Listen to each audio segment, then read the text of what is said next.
अब तक जेलेंस्की जिस दोस्त पर सबसे ज्यादा भरोसा करते थे उसी ने जेलेंस्की को धोखा दे दिया। हथियार के नाम पर यूक्रेन को एक देश ने कबाड़ सप्लाई किया। यूक्रेन की सेना को इस वक्त हथियारों की भारी जरूरत है, लेकिन उसे बदले में मिला है पुराना हथियार, वो हथियार जिसे देने वाले ने खुद उसे रिटायर कर दिया।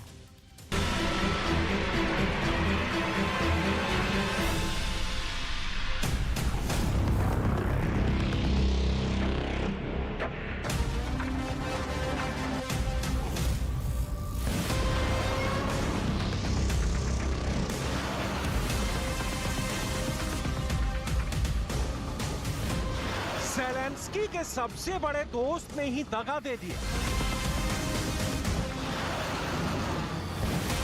ज़ेलेंस्की की पीठ में छुरा घोंप दिया है।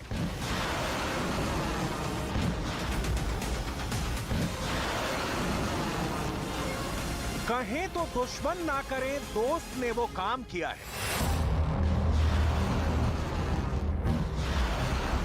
इस दोस्त ने ज़ेलेंस्की का भरोसा तोड़ दिया है। उस यकीन को तोड़ दिया है जिसके सहारे ज़ेलेंस्की बलशाली पुतिन से पंगा ले रहे हैं। हथियार के नाम पर इस दोस्त ने ज़ेलेंस्की को कबाड़ सप्लाई किया है। ज़ेलेंस्की को किस देश ने कबाड़ में डाल दिए जाने वाले एयर डिफेंस सिस्टम की सप्लाई की है? यूरोप के किस देश ने ज़ेलेंस्की को इतना बड़ा धोखा दिया है? यूरोप से आए एयर डिफेंस सिस्टम में क्या खामियां हैं? ये एयर डिफेंस सिस्टम कितना पुराना है? और सबसे बड़ा सवाल ये कि क्या ज़ेलेंस्की को कबाड़ हथियार में पहली बार मिले हैं? क्योंकि युद्ध में नाटो देशों की ओर से कई बार ऐसे हथियार यूक्रेन भेजे गए हैं जिन्हें खुद उन देशों ने तो रिटायर कर दिया है, लेकिन उसे यूक्रेन में युद्ध लड़ने के लिए भेज दिया। ज़ेलेंस्की इन हथियारों का क्या करेंगे या कबाड़ में डाल देंगे? हमने यूक्रेन को अब तक मिले सारे एयर डिफेंस सिस्टम के इंटरनेट पर जांच की। जर्मनी ने यूक्रेन को अपना best iris T SLM air defence system दिया है। ये एयर डिफेंस सिस्टम हमला करने वाले हेलीकॉप्टरों, विमानों, क्रूज मिसाइलों या रॉकेटों से बचाव के लिए मिसाइल दागता है। एक सिस्टम से मध्यम आकार के एक शहर की रक्षा की जा सकती है। SLM 20 किलोमीटर की ऊंचाई और 40 किलोमीटर की दूरी तक के रेंज में लक्ष्य को अपना निशाना बना सकता है। यूक्रेनी सैनिकों को इस एयर डिफेंस सिस्टम के लिए जर्मनी में ट्रेनिंग दी गई है। ये एयर डिफेंस सिस्टम मोबाइल है और शत्रु अगर इसका ठिकाना जान ले तो आसानी से इसकी जगह बदली जा सकती है। जर्मनी के इस एयर डिफेंस सिस्टम को लेकर शक की गुंजाइश नहीं हो सकती। तो क्या किसी और देश ने ज़ेलेंस्की को एयर डिफेंस सिस्टम के नाम पर कूड़ा देकर ठग लिया? जर्मनी के बाद ब्रिटेन यूरोप का दूसरा देश है जिसने ज़ेलेंस्की को एयर डिफेंस सिस्टम दिए हैं।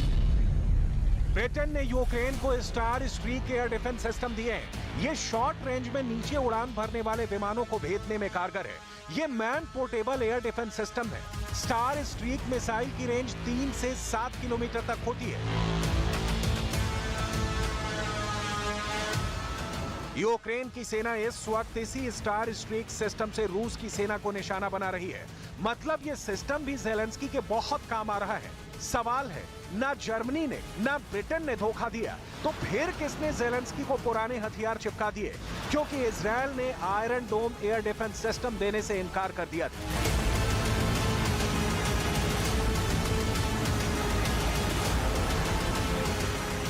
लिहाजा अब रुख करते हैं अमेरिका के दिए ज़ेलेंस्की के एयर डिफेंस सिस्टम की डिटेल पर। क्या ज़ेलेंस्की खुलकर नहीं बोल रहे, लेकिन असली धोखेबाज अमेरिका निकला है। उस वक्त जब पुतिन की बढ़ती पकड़ से बाहर निकलने के लिए ज़ेलेंस्की को सबसे बेहतरीन एयर डिफेंस सिस्टम की जरूरत है, क्योंकि अब रूस इंटरकॉन्टिनेंटल मिसाइलें तक मार रहा है।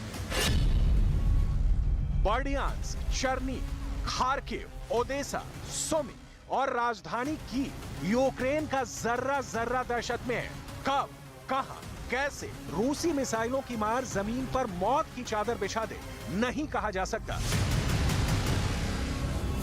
ज़ेलेंस्की यूरोप के दोहरे रवैये के पुराने शिकार हैं। लेपर्ड के नाम पर भी जर्मनी ने कुछ ऐसा ही किया। वादा लेपर्ड 2 का किया और यूक्रेन भेजा लेपर्ड 1, जिसे वो खुद रिटायर कर चुका है। यूक्रेन इस वक्त यूरोप और अमेरिका के हथियार खपाने का डंपिंग ग्राउंड बन गया है। यूरोपीय देश रूस से यूक्रेन की रक्षा के नाम पर जेलेंस्की को पुराने हथियार थमा देते हैं, जिसका नतीजा युद्ध मैदान में जेलेंस्की को भुगतना पड़ता है। और उस पर तुर्रा ये कि जेलेंस्की इन हथियारों को लेने से मना भी नहीं कर सकते, क्योंकि डूबते को तिनके का सहारा भी काफी होता है। एक दूसरा सवाल ये कि क्या यूक्रेन में वो काबिलियत है कि वो यूरोप या अमेरिका के सबसे उन्नत एयर डिफेंस सिस्टम को ऑपरेट भी कर सके। उदाहरण जेलेंस्की ने खुद दिया है। उनके पास अमेरिका से आ रहे पैट्रियट मिसाइल को तैनात करने की फिलहाल क्षमता